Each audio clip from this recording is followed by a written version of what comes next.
What's up, everybody? This is the Tied to the Land podcast, where we believe that everybody is tied to the land in some way, shape, or form. On this podcast, we'll explore the intimate connection that people feel with the land beneath their feet, while telling the stories of folks whose lives have been impacted by their roots to the rural lifestyle. This podcast is brought to you by Arrowhead Land Company, where their mission is to create, inspire, or advance a connection to the land in every person throughout the world.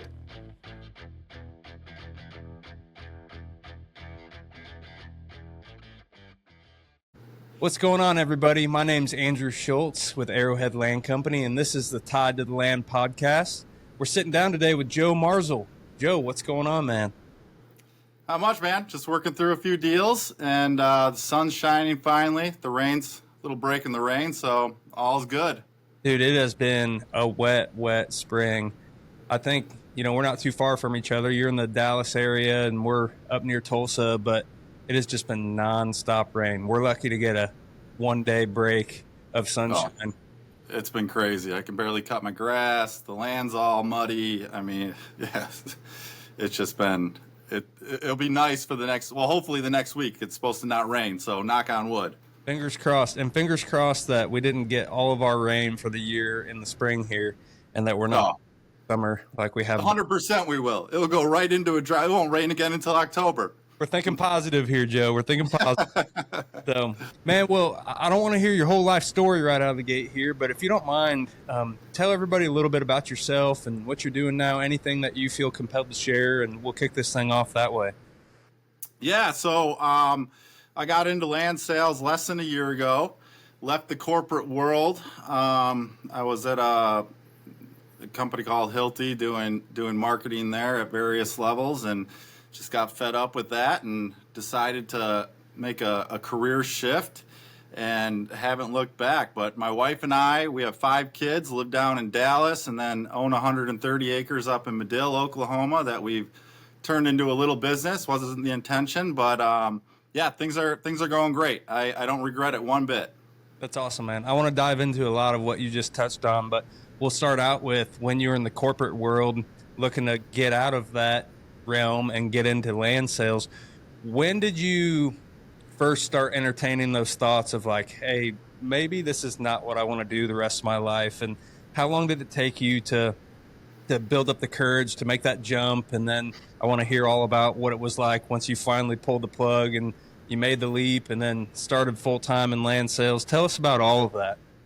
Yeah, I mean, I don't know if there was like a definite date where I was like, I don't know if I want to do this. The goal is always, climb the corporate ladder, the next, title, the next promotion, all that. And it like one day it just like, it dawned on me that like, I've got 20 more years of this and sitting in meetings, sitting in conference calls. And I know we're on a conference call right now, but this is different. We don't call this a conference call. Yeah. And I just have one life to live. Like I did not want to spend the next 20 years doing it. And the idea of land sales never even came to me until we bought our property. And my wife was like, maybe you'd like doing this. And I was like, maybe, I don't know. Never really thought about it. But then it planted that seed. And then I got to know the guy who sold me the land, Phil Dodd, who's now my broker and a good friend of mine, and getting to know what he does a little bit more. And then I decided to make the career jump and leave the corporate world while getting my Texas license, and then also building this glamping business, which I'm sure we'll touch on in a little bit. And yeah, that's kind of how I got into it. Yeah, I bet working underneath Phil is not anything like probably the last boss that you worked underneath.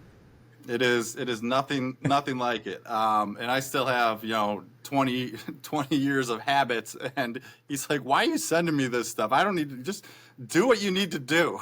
Yeah. Yeah. Phil's an awesome guy. For those of you that didn't catch it, he's our Texas broker.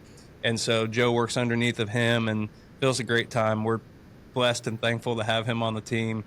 So what were some of your biggest fears about making that jump? You decided, hey, I'm going to do this. What was going through your mind in terms of things that made you nervous, things that made you feel uneasy? Maybe there was some family tension with uncertainty amongst the family. What was some of that like? Well, so I'll touch on the family thing first, because I mean, my wife was the driving force. It basically nudged me out of the corporate world. She's like, I mean, her exact words were, "If you don't do this, I am going to be mad at you. If you don't leave and try this, I will be mad at you." So then I was like, all right, with that kind of support, how can you not try it? I could always, go back to the corporate world, which I have no intentions of doing. The longer I'm out of it, the more I realize I don't ever want to go back to it. But I mean, some of the fears, the big one is the money. You have that consistent paycheck every 2 weeks, and now you're going to something where you create your own destiny, and you have these highs where you get the big commissions, and then you're waiting on the next thing, and there's no payday, and you're spending money advertising and marketing and driving, and you're waiting for that next big thing. So, I mean, that was probably the biggest concern. And then the second biggest concern was just being successful in it. Like, I don't have the background that a lot of these guys do. I grew up in the Chicago area. I get called a Yankee a lot of times when they hear my accent. So I didn't grow up on a farm or a fifth generation rancher. I got into hunting when I was an adult. Purchased the land and have kind of figured out the ins and outs of it as I'm going. But I mean, at the end of the day, what I'm finding is buying and selling land for these people, it's two things. It's an emotional and a business transaction. And if you can relate on those two levels, I don't need to know every type of grass out there or what every tree is. I mean, I can find out those answers and get back to them. And people appreciate that honesty. And I definitely understand the business side, and I feel like I can relate to people pretty well. And so far, it's been going really good. Knock on wood. Yeah, no, that's awesome. It has been going good for you. You've been doing a great job. And I think something you touched on there is really important. You don't have to have all the answers, especially as a new agent. And I think too many people in our business try to play pretend, and they start talking and saying things that they shouldn't, when really they just need to say, yeah, I don't know the answer to that, but I can find the right answer. And that's where having the right team behind you comes into play, because you can lean on your team for that type of support. But you said something, man, that I want to get into. One of the things we talk about all the time is like, and I'm coming from the perspective of like, there's listeners here who are in your shoes as far as when you were in the corporate world and looking to leave. But I feel like one of the most important things you said is that you have the support of your wife. And something we still say in every interview, we probably said it when we interviewed you, is like, hey, we don't want to know about your family because we're not supposed to ask you family related questions technically. But we want to know that you have the support of your family. And if you're married or you have a spouse, that they support you in this, because if not, it's going to be a lot harder. So what do you feel like it would have been like had you tried to go into this business and your wife wasn't supportive of you, or maybe she was nagging at you when you were trying to work extra? And, I know that I'm blessed to have a supportive wife, and I oftentimes think, yeah, there's no way I could do this without her. So touch on that a little more. Oh, I mean, it would have been hell. It would have been miserable. Yeah. I mean, without her like encouraging me, and I mean, I got a couple sales right off the bat, and then she's talking like, well, maybe I can leave the corporate world, and I'm like, well, pump the brakes here for a second. Let's see how this goes after a while. But I mean, she has been so supportive. I sold the property right around Christmas. I had to go pick up the earnest money at the client's house on Christmas morning. So, I mean, doing things like that like, I mean, I would have done that in the corporate world. Yeah. And she's just like, yeah, you got to do it. You got to build the clientele. And I totally get it. So she has been overly supportive. And I mean, there's no way I could have done it without her. Yeah, that's awesome, man. Good for you. That definitely makes it easier. And that's probably a huge reason of why you're on to some early success here, is you have that support system. And I encourage anybody thinking about getting into this business to take a good hard look at their support system, because if you don't have it, or if you have an opposite force pulling against you, it sure does make it tougher. Yeah, absolutely. And I mean, we're in a lucky situation where, I mean, we had to scale back on a lot of things. The house cleaner, the pool cleaner, we cut all of our subscriptions. And I mean, we trimmed down our budget to the bare bones to make this work off the start. And she was 100% on board. She's like, I'll cancel this. I won't do this. And yeah, she was great. That's awesome, man. That's another important point that I'm glad you touched on, because I think for a lot of people that want to get into the business, you figure out how bad they really want it by what things they're willing to give up in order to make it happen, right? So we talk to people all the time. They want to do what you do, Joe, and but they're not willing to give up anything. They're not willing to sell the nice truck, or they're not willing to turn off the subscriptions, or they're not willing to downsize into a new house. And sometimes it does take financial sacrifices when you're getting going to really make sure you throw some money at this business the way you should to get yourself a jump start. Yeah, absolutely. And it wasn't just my wife. I mean, we sat down with our kids too and said, No, look, things are going to be different around here. Um, yeah, the things that we were doing, going out to eat all the time and ordering in, yeah, we'll do it every once in a while, but it's not going to be the norm. And I mean, I mean, some of them are young, some of them are older, but they're all mature kids. And they were like, okay, yeah.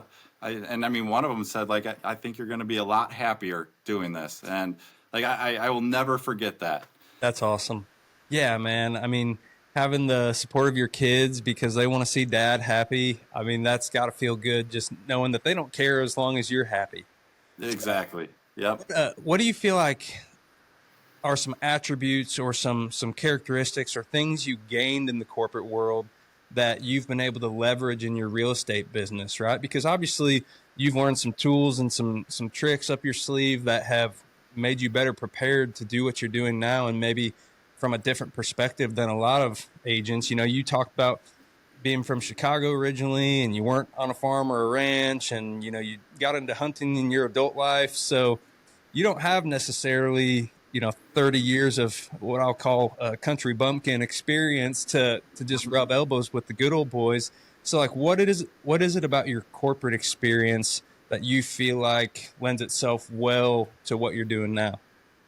I mean, I think one of the biggest thing is the research, the due diligence, and just being super prepared. And I mean over prepared probably than what their expectations are.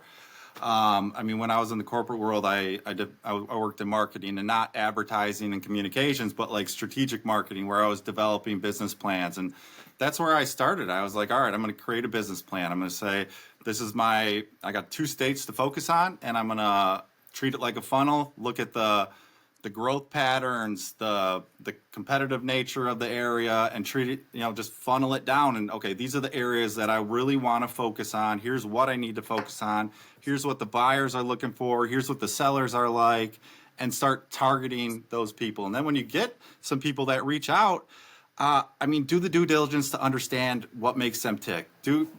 Look on social media. I have one lady that's really into dogs. And so you can relate to her on that level. Are they into hunting? You can understand their political views. And just, I mean, one of the biggest things I learned in the corporate world is if you're doing more of the talking than the client, you're probably doing it wrong. You should be listening more than anything, and taking notes and letting them talk and asking the right questions that then they open up and they tell themselves about you.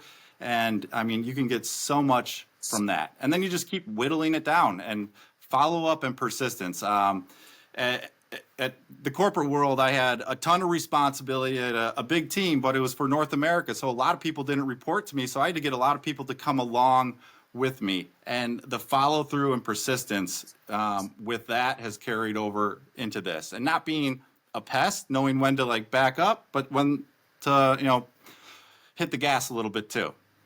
Absolutely. Yeah. I mean, just to paraphrase or summarize all of that, I mean, doing your due diligence, being prepared, knowing how to ask the right questions, knowing how to find common ground with people. I mean, if you can do all those things, you can find some level of success in the real estate business. Fair to say? Yeah, absolutely. Yep. It's And, doing and them putting consistent. yourself out there, Yeah. and not being afraid to fail. I mean, there were plenty of projects where I failed on in the corporate world. And you shake it off, you learn your lessons, and then you just keep moving forward. You can't Yeah. get too frustrated. No doubt. And when your back's against the wall, you have no choice but to turn those failures into victories, you know? Absolutely. Cool, man. So, we talked about your wife earlier and the support that you have from her. Tell us about your glamping business and and you guys have a glamping business. I'll let you tell the name and what it is that makes you guys special. But I know that started out as just a regular land purchase for you. So talk about from the very beginning and how that evolved into what it is now. And just tell us about what you guys have going there. Yeah, I mean, I'd always wanted to own my own piece of property. I've hunted public land, and I mean, everybody knows how that goes. It's, not ideal, but I mean, we were in a fortunate enough position, and it was during COVID when everybody was buying, and we were fighting over offers. But we looked at a lot of properties and narrowed down our search to where we wanted to, really hone in, and we ended up buying 130 acres just past Lake Texoma in Medill, Oklahoma, and it was really just going to be a place for me to escape from the corporate world and have the kids come up there. We go camping, we go hunting, we go hiking, work the land and just get out of the city.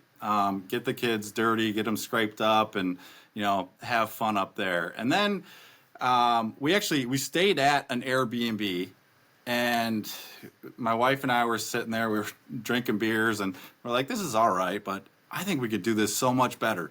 And literally that next day I filed for the LLC. We started the business planning and to figure out, because my biggest concern was who's going to want to come to Medill, Oklahoma and pay this much a night to spend it in a glamping unit. Yeah. And that's how, Seven Ranch is the name of our glamping business. And that's how it really all got started. And then we tested it out. We built one geodome, and these are, when I say glamping, it's glamorous camping. So it's a fancy tent, but it's got a toilet, a sink, a kitchen. It's got an outdoor heated shower, heat and AC. So you aren't roughing it. So you get a lot of the people from the city that want to escape but not lose some of the amenities.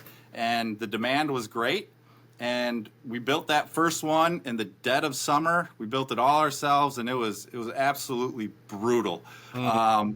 But once we got the feel for the demand, we bought our second one, another dome. That went well, and then we took a big step of buying it's called a mirror cabin. So it's mirrored from floor to ceiling on three of the four sides. So you can look out, but people can't see in. And it's the first of its kind in Oklahoma. There's only one in North Texas. I think there's only one other one in Texas, and that's down in Houston. So we've got 3 units now. It's been just over a year that we've started the business, but I mean, a few months since we've had all 3 units running consistently and all at once. And it's been great. I mean, every weekend is booked solid, and we've got hiking trails, we've got ponds, we've got, fire pits and grills, and there's a whole list of things that we want to add. But I mean, one thing I will say is I didn't want to lose the land in the process. So I didn't want to turn my getaway and my escape into a job. Yeah. So we've really sectioned off probably 30, 40 acres where everybody can go. We got trails and stuff.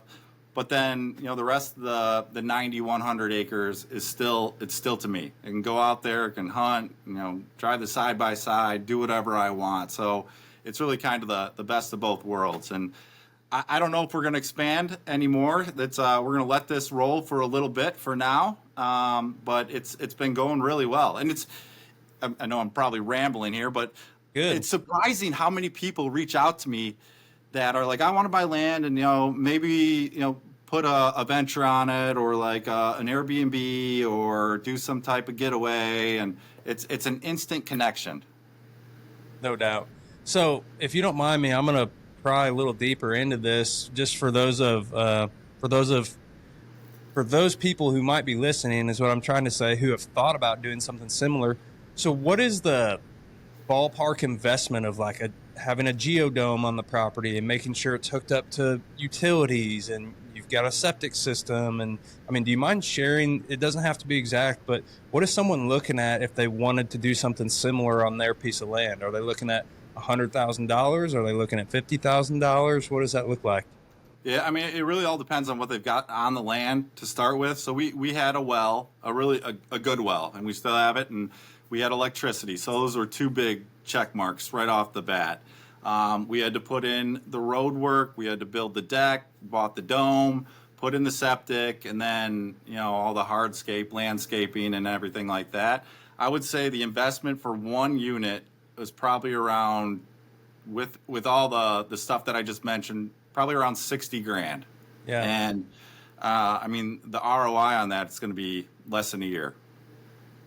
that's And awesome. I mean, it all depends on where you're located. So, I mean, we're in a good spot because we're less than 2 hours from DFW, less than 2 hours from Oklahoma City, and we get a lot of people that come down and stay. And we're 15 minutes from Lake Texoma, so I wouldn't say Medill is a destination in itself, but we've created a spot where people will want to go, and then they could go to the lake, they can go to the casinos, they can, go to Tishomingo or whatever. Yeah. Has the upkeep for that business venture been more than you thought it would be? Like having to go out there, or do you have people to help you with the landscaping and the mowing, or what is that? Because I know just on my vacant land piece of property, like it's all I can do to get out there and mow. It seems like that's No. what kind of support do you have as far as maintaining that infrastructure and keeping it in good condition? I mean, the biggest thing is the turnover, doing the laundry and doing the cleaning. And we started out doing that ourselves, and I was like, I can't do this. Yeah. I hate doing it. And then two, I mean, we're an hour and 45 minutes from there, so it's not really realistic to do it. And we found right off the bat a lady locally who we tried out, and she's been with us for over a year. She does all the turnover. She does the gift baskets. I mean, she's run over there for errands and stuff, and it's been amazing. So that is probably the biggest thing is, if you're far away from your property and you're going to do this, have somebody that's going to be able to be around to help at least do the turnover, change the sheets, do laundry, all that stuff. The mowing, the upkeep and stuff like that, I'm managing that. So I go up there once a week. I mow the trails. I check on everything, check the propane tanks, check out the domes, make sure everything's good. There's no wasp nests or anything forming anywhere. But right now, it's manageable by me doing that with the support of our cleaning lady. If we were going to go to more, I think I would have to look at hiring a property manager. And that's probably one of the biggest barriers from us expanding any further. Yeah. Because I would have to build additional infrastructure, probably put in a pole barn where we could store all this stuff, hire a property manager, and then that just eats into the profits. And I'm not ready to go there yet. Yeah, I hear you. Well, and having somewhat of a more flexible schedule, not being in the corporate world anymore, probably has enabled you to take on this other venture. Is that fair to say? 100%. There's no way I could have done it. Yeah. So, yeah, I mean, just the other day, we had a lady that she drove off the road. She took a wrong turn, and of course, it's muddy up there. She got stuck, so I had to go up there and try and get her out. I couldn't get her out. Had to get a tow truck. But like, I mean, if I was in the corporate world sitting on calls all day, there's no way I could have done that. Yeah. And while I'm up there, I'm able to knock other things out. So yeah, I mean, to be able to, there's no way I could have done this. And we actually had planned on starting the glamping business while I was in the corporate world, and then I bailed on the corporate world. And I am so glad that I did that, because there's no way I could have managed both. Yeah, no doubt. So what would you say to someone who's listening to this and they're in that corporate job, they're thinking about taking a leap of faith? It may be real estate, it may not be. It may be something else. Maybe they're dreaming of a different business, or maybe they're just dreaming of working on trucks and cars and having their own shop. Or, I mean, what would you say to the person who's sitting in that corporate gig? They're thinking about their next 20 years, 30 years, whatever it is, and they're just trying to figure it out. What would your advice be to them? I would say, I mean, first, if you're married or have a significant other, talk to them about it first to make sure that they're on board. At least the door is a little bit open to have that discussion, and then start doing the plan. I mean, don't go into it just blind. Do the business plan. This is what it's going to cost. This is what I'm going to have to get for occupancy. These are going to be the unforeseen expenses, and build that all into a budget. This is what we're pulling in right now. This is what I'll pull in, during that dead period where you aren't making any money and you're just building that business. And this is what I think I can make once the business is up and running. And then, I mean, you can do analysis paralysis, but at a certain point, you just need to make a decision. Otherwise, in 20 years, you'll still be thinking about it, and you'll just be in the same spot. So do the due diligence, communicate with your family and everybody. But then at a certain point, you either just need to say, yes, I'm going to do this, or no, I'm not, and I'm just going to stick out with what I'm doing right now. Yeah, and there's nothing wrong with either route you choose, but Yeah, sacrifices have to be made either way. absolutely. Man, another thing I want to pick your brain on, we get a lot of people that we interview, and they're looking to do real estate in addition to what they're doing now, in addition to their full-time job. And Yeah. some jobs are more flexible than others. Some of them have sales jobs. Some of them it's 8 to 5, 9 to 5, whatever it may be. And I always laugh a little bit when people are like, "Yeah, I mean, it'll be basically like I have two full-time jobs, because I'll be working a lot on real estate, but I've also got this other full-time job." And we actually have some agents now who, they work full-time jobs and they do real estate, and some of them do really well at it. But from your shoes, your perspective, what would it have been like for you to try to do real estate on the side in addition to your other job had you kept it? And would it have even been possible? Yeah, I mean, right now real estate's my main, like my focus. That is my job. And the Seven Ranch thing, it's a passive income. And if I was still in the corporate world, it would have been flip-flopped, where if I had something going on at corporate, I would have pushed the real estate thing aside and said that could wait. And I mean, when you're getting started in this business, you can't wait. I mean, if somebody calls you, you got to jump on it, especially in the beginning. I mean, if somebody says, "Hey, I'm thinking about selling my property," and you try and get them to let you come out there and meet with them, you got to meet with them. I mean, whether rain, shine, that day, next day, whatever, you go. Yeah. And I mean, at least I didn't have that flexibility in the corporate world. Maybe some people are different with whatever full-time job they have, but it would have been really impossible. And I mean, even when you aren't meeting with clients, I mean, I'm looking at expired listings. Looking at what's on sale, on the market right now, what's moving, what's not, following up on my lead list. So we glamorize this thing that you're driving around in a side by side all the time. And yeah, it's great, but a lot of it is not that. For sure. That's what I tell everybody. I mean, when people want to get into this business, they see the more glamorous aspects of it. Like, yeah, I want a flexible schedule, which we've been talking about it as if it's flexible. But when you are loyal to a number of clients, you don't have that much flexibility. Your clients to some degree dictate your schedule.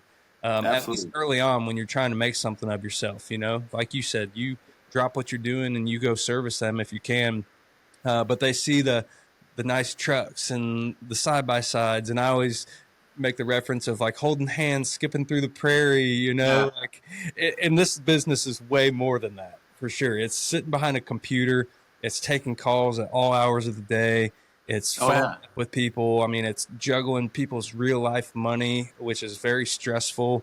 I mean, for a lot of folks, it's the biggest investment of their life or the biggest sale of their life, and then helping guide them with what to do next and where they go from there. I mean, that stuff is all really stressful. Oh, it is. I mean, like suggesting a price for somebody to sell their property. I mean, you can't take that lightly. And it stresses me out to no end, which is probably why I do so much work on the upfront to try and get it right. And then negotiating with the buyer who's trying to buy it. I mean, you want him to feel like he's getting a good price and the right property. It's not just about turning properties as fast as you can. It's about making the customer and the client happy. So then they come back or they refer you. Because if you're just out there turning stuff as fast as you can, it's probably not going to end well. Yeah.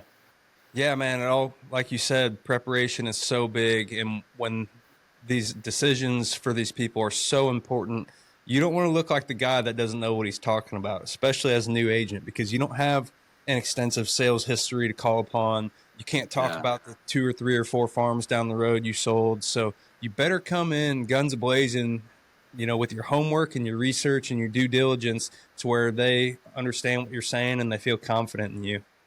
Absolutely. That was one of my biggest fears is when I first started is somebody asking me, it's like, okay, so what have you sold? And like nothing.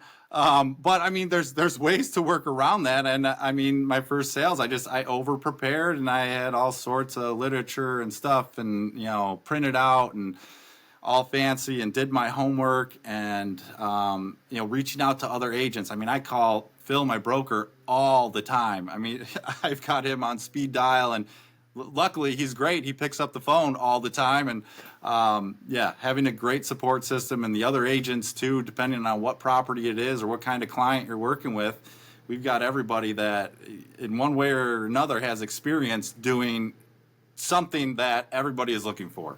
Yeah, no doubt. So speaking of your support system, I'm curious, and I want your honest, unscripted answer, even if it might hurt my feelings a little bit. What's it like working for Arrowhead Land Company now, as opposed to a big global brand like Hilti? I mean, it's great. Okay, so it is great in regards to like it cuts out all the BS. Yeah. The politics, and we get right to it. Even, I mean, the annual sales meeting, when we went to the annual sales meeting, I've been to those things a million times, and I was like, oh, man, this is just going to be a bunch of fluff. And I mean, it was great. It was, open dialogue and stuff like that. But in the same regard, like, yes, I have a support system, but I don't have a team. Like in the corporate world, I could say, all right, you guys are going to work on this, you guys are going to work on this, and then get back to me in a week and let's review. It's especially when you're beginning. I know, like, eventually I would have help and support, but the idea is to do it yourself so you learn the ins and outs. And so that's been challenging, not having that support system, because there are definitely times where I would love to just be like, hey, can you run this CMA for me? Yeah. And I mean, that is all on me. Yeah, no doubt, man. It's so I don't know, I can't speak for other brokerages, but kind of what we do here is, if you're brand new to the business, to the real estate business, that is, we want you to learn the ins and outs on your own. And it goes towards building that solid foundation so that you can be more successful in the future. And then as your business grows, which yours is obviously growing, and so you have this to look forward to, and I know that you know this, but then we're plugging in administrative support and we're giving you some additional tools that you need to help you scale and be more successful in that way.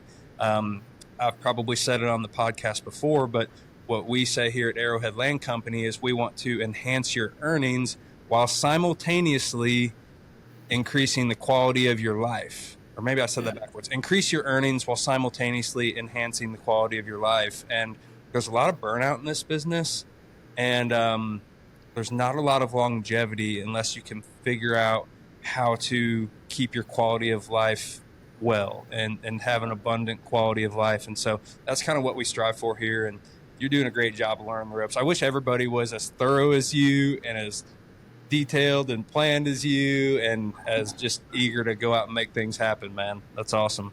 I appreciate it. Yeah, so I think what I want to get into next, I've got a few things here, but what I want to get into next is, you said you are from Chicago originally. You live in Dallas now, and then you got into hunting as an adult. But like, what is it for you, or I don't know if you can pinpoint one particular thing, but what is it for you that really sparked your interest in the outdoors? I know you referenced like having a place to get away to escape your corporate job, but I'm sure it's deeper than that. So what does that go back to for you? I mean, I always enjoyed the outdoors, but it was more like, exploring the woods as a kid. I had a BB gun and things like that. But then actually, like the catalyst was my dad passed away, and my family sort of had a falling out years before. And that kind of brought everything back together. And my uncle and cousins, they're big into hunting. They own some land up in Wisconsin. And during that whole ordeal, I was like, I'd really like to get into bow hunting, to my uncle. And he was like, all right, let's do it. I'll show you the ropes. What's that? How old were you around this time? 30. Okay. Yep. Yeah. So 13 years ago. Yep. And I went up to Wisconsin, showed me the ropes, and got my first couple deer. And I mean, I was hooked. I think it's one of those things that either you you just love it, or you're like, no, it's not like, this is okay. I want to go sit out in the cold and the heat and, put in all the work and stuff like that. You either love doing it or you don't. And I caught the bug, and ever since then, it was no looking back. And then, at that time I was living in Minnesota, so I was able to go to Wisconsin, but then I moved to Indiana and then to Dallas, so I lost that access to the land that we had up there. So I was looking at public land and going out there and still keeping that going. But once I got down to Texas, I really, and I've been in Texas for about 9 years now, I wanted to buy land. And looking at it, and I never really thought about Oklahoma. You look at the Texas land, and I mean, it's some great land, but it's expensive land. Mm-hmm. And Oklahoma's about half the price. And we looked up there, and it's beautiful up there too. I mean, nothing against Dallas, but Dallas is flat, and it's pretty plain around here. And the property we got up in Oklahoma, I mean, there's elevation changes, there's ponds, there's creeks, there's woods, there's open areas. I mean, it's beautiful. Yeah, that's awesome. Everybody's different in this regard. Some people, they'll buy a place and they'll hang on to it forever. That's their place. And other people, they're looking for a new project, or they're looking to do something different. What do you guys see for the future of your place? I mean, is it something that you plan to hang on to for a long time? Or are you thinking, maybe a few years from now, we'd look to possibly sell this and try to do it all again or do something different? What's your philosophy? I mean, the plan is to hold on to it. We already put it in the family trust, and it'll be a nightmare when it gets handed to our 5 kids. I feel bad with whatever agent gets handed that. But our plan is to hold on to that. I mean, you never know. Somebody may come along and offer you, the right price that you never even thought of, and you'd look at buying something else. But I would say what I want to do next, I do want to buy more land. I want to buy something that could be divided up and sell off into smaller lots. So like a land development project. Nothing major, not like I'm going to put houses on it, but a nice growing area in Oklahoma that has good road frontage, and you can chop up the lots and make some money off of it. Yeah, cool. There's a lot of that's been going on in Oklahoma for sure. So be a good place for you to start looking if that's your next project. Yeah, I'm always keeping my eye open. Yeah, and just for everybody listening, Joe, you're licensed in Texas and Oklahoma, right? Yep. So, for anybody that's listening to this and like, man, Joe seems like my type of people, he could help you in either Texas or Oklahoma. Absolutely. Yeah, man.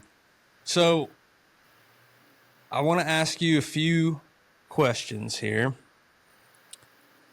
First one being, do you have anything that you would change about your journey thus far in, I would say, your professional life? So I'm not talking like dating back to your childhood or anything like that, but I'm a big believer that everything happens for a reason. But if you could go back and do anything different, or like maybe jump into real estate sooner, or maybe not work to climb the corporate ladder, I'm curious if there's anything you would change if you had a magic wand.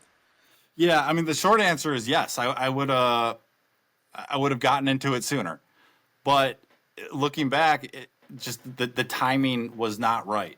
It wouldn't have worked out the way it did. I feel like if I had done it sooner, maybe a couple years earlier, but I'm not talking like decades earlier that I would have made the move. But definitely getting into it sooner, maybe a couple of years earlier. But I would say that's probably the biggest thing is, I don't feel like I wasted the last 20 years by any means. I worked for great companies with great people that I'm still good friends with, and I learned a ton. I can't imagine going into this business without having, that sort of the country bumpkin experience that you referenced. Yeah. Not having any of that experience, and then not having any of the business experience. I feel like I had to have one or the other, and I got the business experience, and I'm able to carry a lot of that over into this. And now I'm learning every day about, the land and the real estate side of things. Yeah, it's awesome.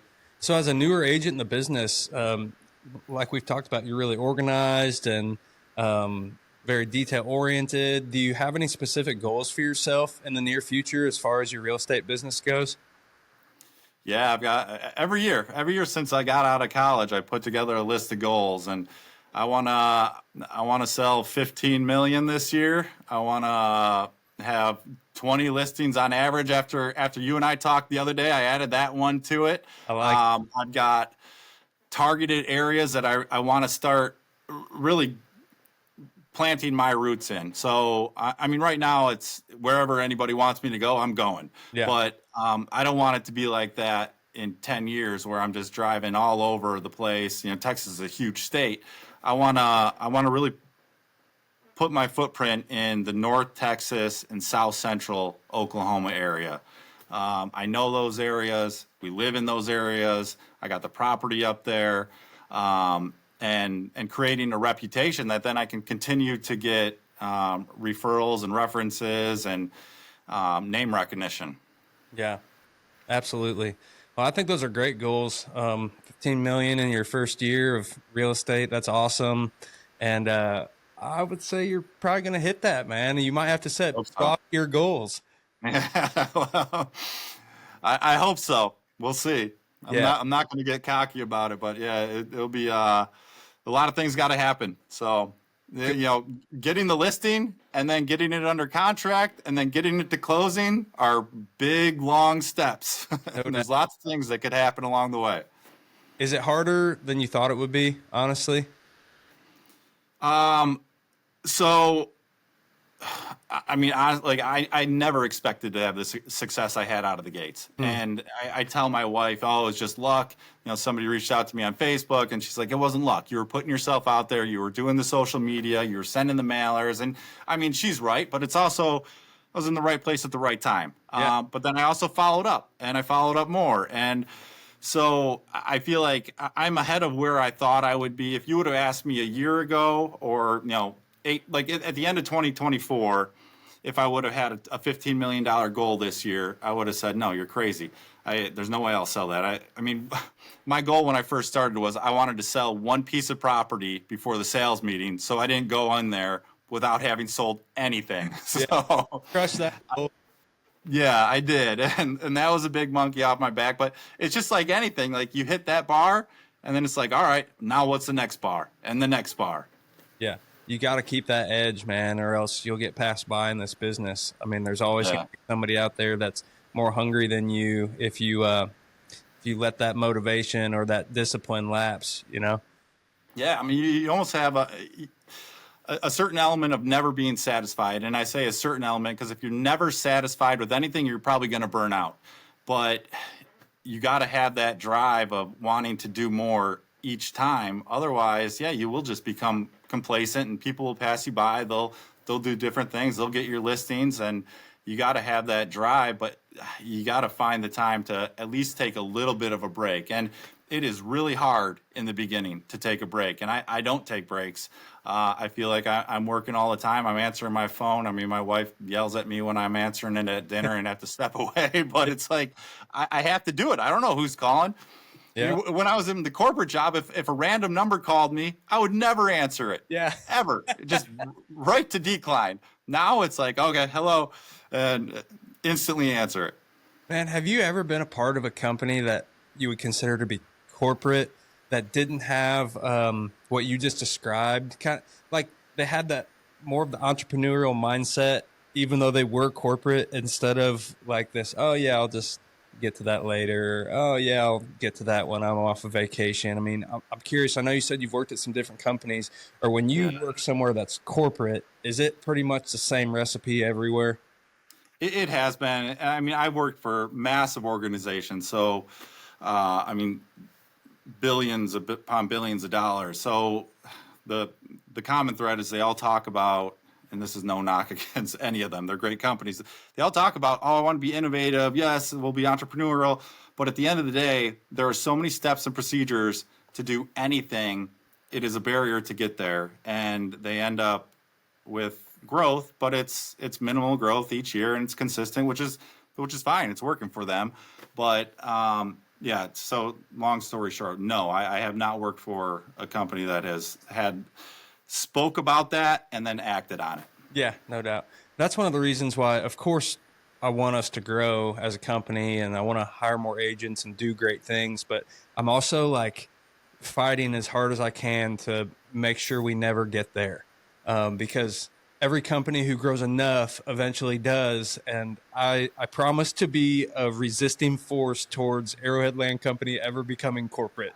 Yeah, it'll be challenging because with growth comes structure. Yeah. And without structure, things will be chaos, and you just got to find that balance of how much structure to be able to keep the ship moving the way you want it to go without hindering the growth and the creative mindset that we all have here. Yeah. We like a little bit of structure, but we like a little bit of chaos too. Yeah, exactly. Just finding that balance. That's right. That's right. Man, this is more a selfish question because I'm from Illinois originally, and I don't know if we ever talked about that, honestly. I don't think so. As you mentioned that. And I cut my teeth in the real estate business in north central Illinois, and southwest Wisconsin. And so I was curious where you were doing your hunting at, or if you ever spent any time. I know a lot of folks who lived in Chicago spend a lot of time in northwest Illinois. That's their version of country. And so I'm curious the areas that you were stomping around in or where you started hunting with your family. Yeah, so it was up in central Wisconsin in Eau Claire, right around that area. Yeah. Was where the property was. But yeah, I mean, I grew up in the northwest suburbs, so not city. I mean, it was like a Plano to Dallas kind of thing. But yeah, I mean, we'd take trips up to, the Wisconsin Dells, or on my other side, there was a cabin that they had up in Michigan, on the lake, and we'd go over there. It was just a little cottage, and that's kind of how I got exposed to the outdoors, and then just finding any patch of ground, whether somebody owned it or not, and going and exploring it on my own when I was a kid. Yeah. I've got a good buddy that lives in the Eau Claire area, and that's beautiful country up there. I really like Wisconsin. Yeah, it is really beautiful. It gets a reputation, I think, for cheese curds and cheese heads and stuff. But I mean, yeah, that's central western Wisconsin. It's gorgeous. Something about Wisconsin and really even most areas of small town Illinois that I've been in. And I'm curious your perspective on this, and I hope my fellow Oklahomans and maybe Texans don't get upset with me here, but I haven't found, how do I say that? I don't think Oklahoma has been able to duplicate like the small town culture that you have in the Midwest or in the North. Like when you are driving from small town to small town in Wisconsin, it's like every one of them is full of life with their own sort of culture and their own theme and their own things that they're proud of, and I just haven't found any other areas where that's been duplicated. Yeah, I haven't either. I mean, it seems like a lot of the small towns, this isn't a knock against Oklahoma, but it's like, I mean, driving through this small town Oklahoma, and it's like, I mean, almost carbon copies. Yeah, the downtowns look the same. There's a Sonic, and then you drive on to the next small town. Yeah.